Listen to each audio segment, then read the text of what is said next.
Love जिहाद जैसे जुमले भले ही सियासत में उछाले जाते हों, लेकिन अंतर धार्मिक शादियां धर्मों के बीच बढ़ रही दूरी को पाटने का एक अच्छा तरीका है।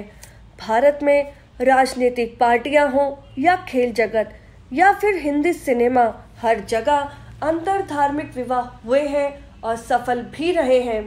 पहले अगर राजनीति की बात करें तो जो पार्टी लव जिहाद का मुद्दा उठा रही है, उसी बीजेपी नेताओं के परिवार के सदस्यों ने अंतर धार्मिक शादियां की हैं। बीजेपी के मशहूर नेता शहनवाज हुसैन काफ़ी खुश मिजाज इंसान हैं।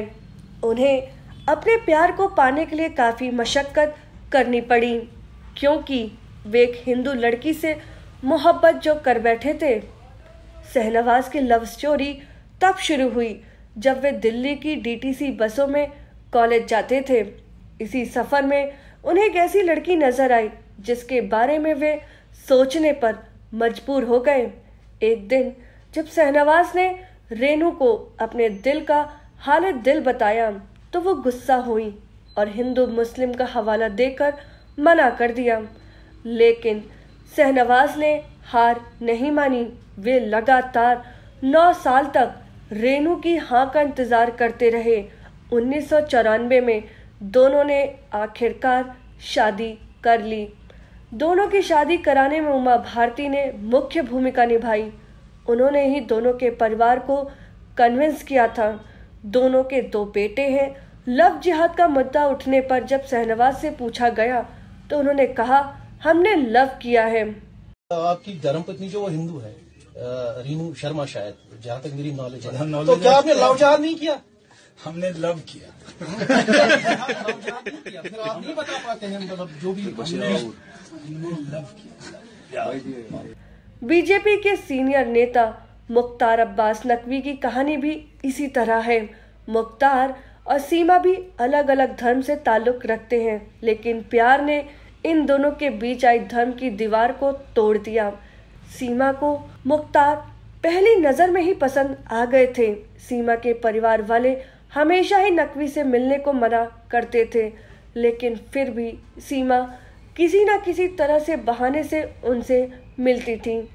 साल 1983 में 3 जून के दिन दोनों शादी के पवित्र बंधन में बंध गए। दोनों की शादी हिंदू व मुस्लिम दोनों ही रीति रिवाजों से हुई।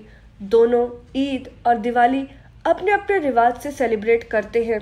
इस जोड़े का एक बेटा है। बिहार के डिप्टी सीएम सुशील मोदी के बारे में भी तो सभी जानते हैं। वे बिहार बीजेपी का एक जाना माना चेहरा हैं। उन्होंने ईसाई धर्म की जैसे जॉर्ज से शादी की है। दोनों की मुलाकात ट्रेन में हुई थी। इस दौरान सुशील मोदी पटना यूनिवर्सिटी में एबीवीपी के महासचिव थे। दोनों की शादी को लेकर काफ़ी बाधाएं आईं, लेकिन बाद में काफ़ी दिनों बाद घर वाले मान गए। सुशील मोदी की पत्नी जैसे कॉलेज में प्रोफेसर है।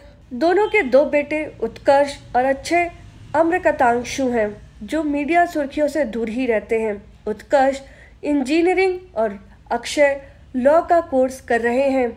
जम्मू कश्मीर के पूर्व सीएम उमर अब्दुल्ला की लव स्टोरी भी काफ़ी चर्चाओं में रही।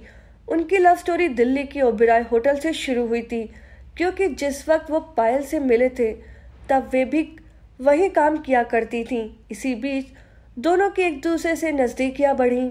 1994 में दोनों ने धार्मिक बंधनों को तोड़कर शादी कर ली।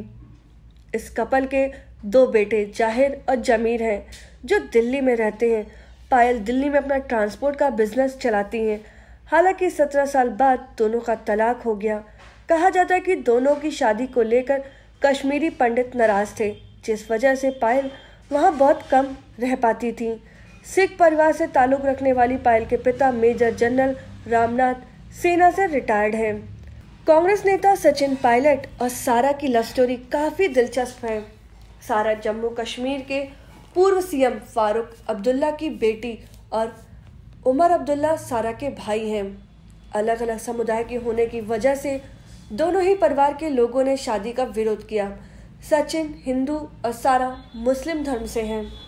परिवार के विरोध के बाद भी दोनों 2004 में शादी के बंधन में बंध गए। सचिन 26 साल की उम्र में 2009 में अजमेर से सांसद बने। उन्होंने कम में सांसद का चुनाव जीता था। 2018 में टोंक विधानसभा सीट से विधायक बनने के बाद राजस्थान के उप मुख्यमंत्री बने। कांग्रेस नेता मनीष तिवारी भी इस लिस्ट में शामिल हैं। उन्होंने नाजनीन सफा से शादी की है। नाजनीन सफा पारसी धर्म से आती हैं। एक मीडिया रिपोर्ट के मुताबिक 1989 में जब मनीष NSUI के प्रेसिडेंट थे, तब नाजनीन मुंबई में विमेन विंग की प्रेसिडेंट थी। इसके बाद नाजनीन ने मुंबई यूनिवर्सिटी से इकोनॉमिक्स में मास्टर किया और बाद में एयर इंडिया के साथ काम करने लगी। इन्हीं दिनों मनीष लॉ की पढ़ाई कर रहे थे। दोनों की कई मुलाकातें मुंबई और दिल्ली में हुई। 1996 में दोनों ने शादी की। दोनों की एक बेटी है, इनेका तिवारी। ना भूलें